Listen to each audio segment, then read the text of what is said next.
Hey, listen, Robert Kiyosaki, the guy who wrote Rich Dad, Poor Dad, he's saying that the biggest losers in the coming years are going to be the boomers, the baby boomers, not what y'all Gen Z call boomers, which is people like me in my 40s. Anyway, why is he saying this? This is really interesting. Let's get into this a little bit because it has to do with finances and with real estate and gold. And basically, Robert Kiyosaki thinks that there is, just around the corner, an impending market crash. Here's the thing though, he's always been saying this. He's been saying this for a long time. I know that after the Great Recession, he stopped saying it for a few years and then he started saying it again, you know? And the reason why boomers are going to be the ones that lose the most is because they have the most percentage of their total assets tied up into the stock market. And being that the stock market is an instant reactor to news and situations, whereas real estate is a very lagging reactor, that's what happens. If you have like 70% of your assets tied up in stocks and there's something that happens, you can lose all that overnight. And by the way, my name is Maciek Zaremba. I'm a real estate agent in Sarasota, Florida. If you want to talk about real estate, just fill out the form below and I'll get in touch with you, or a very large percentage of it. But if you have it tied up in real estate, then it takes a long time before real estate prices go down, which doesn't mean you can't lose it overnight. I mean, there could be a bomb that hits your city and you can lose everything overnight real quick like that. But he's just not talking about that. He's thinking that there's going to be some serious market adjustment and market correction. You know, I quote Robert Kiyosaki here. He says, boomers are SOL, shit out of luck. When the stock market bursts, boomers will be the biggest losers. And you know, I think percentage-wise, they do have the most. So yeah, I agree with that statement. I just don't agree with the idea of the complete market crashing, an entire economy collapsing. That's not going to happen. I don't see that happening. And if it does happen, it will probably be in a very long time from now.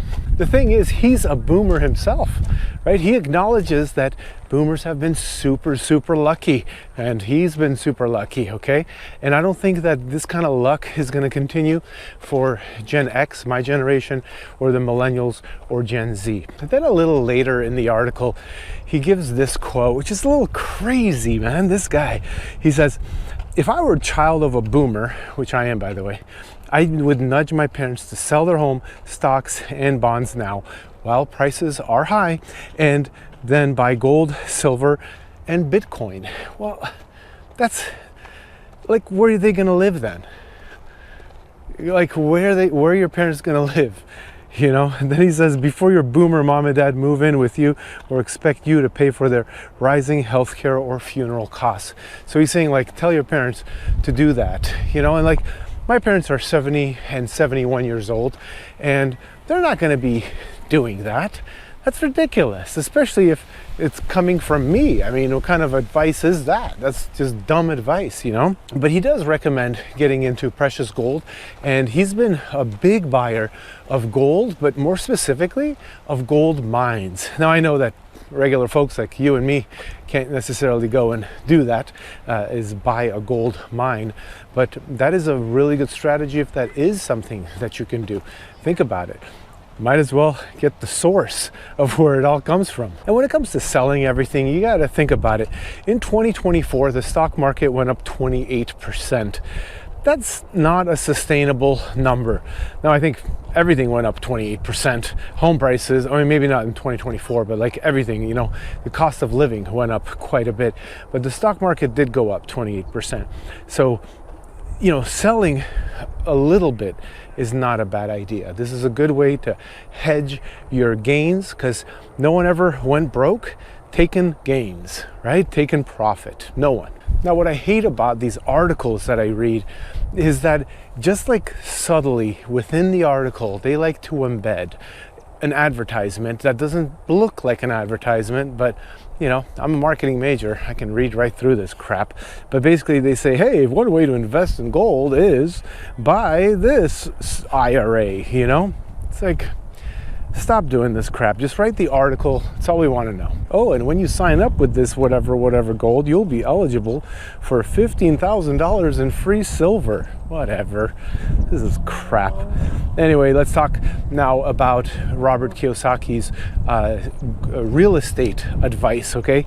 So he says that, your home, your house, it's not an asset, because if you don't know, this is a great book to read, Rich Dad Poor Dad, it explains this, but his mentality and his explanation of what is the definition of an asset has to do with whether the item pays you or if you pay for it. Okay, so let's look at real estate. But your home is something that doesn't pay you. You have to pay for it. So that is not considered to be an asset. However, a rental property that brings income because you're renting it out, that is an asset. And I do agree with this definition. If it costs you, then it's a liability. If it pays you, then it's an asset. And he says that you should be buying more houses for investment purposes, not for yourself. You shouldn't have 3 houses yourself. And in case you don't know, Robert Kiyosaki does know what he's talking about. This guy has once disclosed that he owns 1,500 single-family homes, okay? Not for himself, but as rentals. Now, lastly, he talks about Bitcoin, and I haven't heard him talk about Bitcoin before, which is interesting, but he basically says that Bitcoin sometime in 2025, it's gonna hit $500,000. I doubt it.